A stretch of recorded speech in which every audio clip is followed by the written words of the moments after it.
Hello साथियों, आज हम पढ़ेंगे दही वाली मगम्मा, जिसका लेखक है कौन? श्रीनिवास, है ना। लेखक का पूरा नाम था मस्तिष्क वेंकटेश अयंगार। उनका जन्म 6 जून 1891 ईस्वी में हुआ था।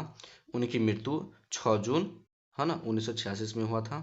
इस कहानी का हिंदी में अनुवाद किया है बी आर नारायण ने, है ना। इस कहानी को किसने अनुवाद किया है? बी आर नारायण ने। तो अगर आपसे ऑब्जेक्टिव में पूछेगा दही वाली मगम्मा का अनुवादक कौन था, तो है ना, बी आर नारायण थे। चलिए अगला क्वेश्चन देखते हैं, सब्जेक्टिव क्वेश्चन। मेरा सब्जेक्टिव क्वेश्चन क्या कर रहा है देख सकते हैं। बहू ने सास को मनाने के लिए कौन सा तरीका अपनाया, है ना। बहू ने सास को मनाने के लिए कौन सा तरीका अपनाया?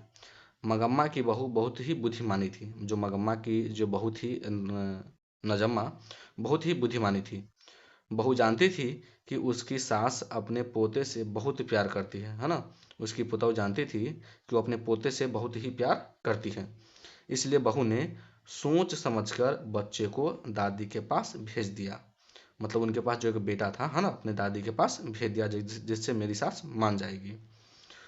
बोली अपने दादी के पास चली जा, है ना, वह मिठाई देती है। नजम्मा अपने बेटे से बोला, है ना, कि अपने दादी के पास चली जा, वह मिठाई देती है ना। हमारे घर कदम मत रखना, अपने बेटे से कहा मेरे घर कदम मत रखना, अपने दादी के पास ही रहना। वह कई दिनों तक दादी के पास रहा और दादी के साथ, है ना, दही बेचने चला जाता था, है ना। और मगम्मा का हटीला क्रोध, है ना, शांत हो गया। का मगम्मा का हटीला क्रोध क्या हो गया? धीरे धीरे क्या हो गया? शांत हो गया। और सभी मिलजुल कर रहने लगे और पोते ही समझौते का सूत्र बना। चलिए अगला क्वेश्चन, दूसरा क्वेश्चन देख लेते हैं। चलिए अब दूसरा क्वेश्चन करेंगे। तो कह रहा है कि मगम्मा अपनी बहू के साथ किस बात को लेकर विवाद था। दूसरा क्वेश्चन का आंसर लिखेंगे, मगम्मा का अपनी बहू के साथ, है ना, विवाद पोते के लेकर था, है ना, किसके लेकर था विवाद? पोते के लेकर विवाद था। मगम्मा अपने पोते को बहुत प्यार करती थी। जो मगम्मा थी वो अपने पोते को बहुत ही प्यार करती थी। एक दिन उसकी बहू ने अपने बेटे को खूब पीट रही थी। कौन पीट रही थी? है ना, माने मगम्मा की जो बहू थी नजम्मा, अपने बेटे को बहुत पीट रही थी। इस पर मगम्मा बिगड़ गई, है ना। मगम्मा जो जब देखी अपने पोते को पीटते हुए, है ना, तो मगम्मा क्या हो? बिगड़ गई।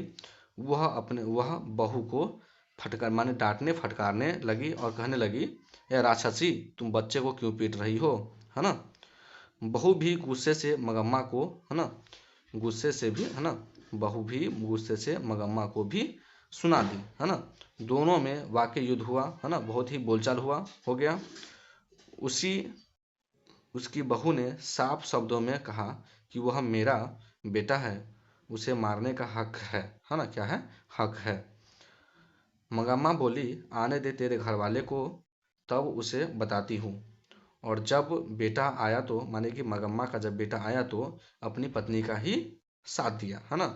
मगम्मा का क्या हुआ? मगम्मा का अपनी बहू के साथ विवाद का मुख्य कारण यही बना। तो इसका मुख्य कारण क्या था विवाद का? तो पोता था। चलिए अब तीसरा क्वेश्चन करेंगे। कह रहा है कि रंगप्पा कौन था और वह मगम्मा से क्या चाहता था।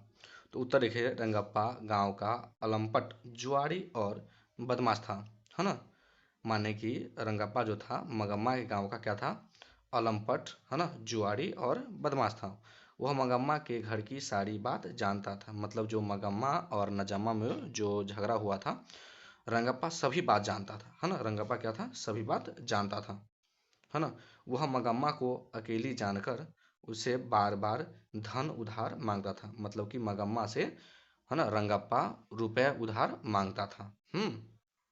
वह मगम्मा का कभी कभी हाथ भी पकड़ लेता था, है ना। ऐसे अगर लिख दीजिएगा तो आराम से आपका दो मार्क्स नंबर मिल जाएगा। अगर मेरा वीडियो अच्छा लगेगा तो लाइक एंड सब्सक्राइब जरूर कीजिएगा और अपने दोस्तों में शेयर जरूर कीजिएगा। धन्यवाद। चलिए अब चौथा क्वेश्चन देखते हैं। दही वाली मगम्मा कहानी का कथावाचक कौन था? उसका परिचय दीजिए। चलिए उत्तर मत देंगे। दही वाली मंगामा कहानी का कथावाचक श्रीनिवास जी हैं, जिनका पूरा नाम मस्तिष्क वेंकटेश अयंगार है। इनका जन्म कर्नाटक प्रांत के कोलार नामक स्थान में, है ना, 6 जून 1891 ईस्वी में हुआ था। और उनकी प्रमुख रचना नाटक, आलोचना, जीवन चरित्र इत्यादि है। वीडियो हमारे अच्छे लगे तो लाइक एंड सब्सक्राइब जरूर करें और दोस्तों में शेयर जरूर करें।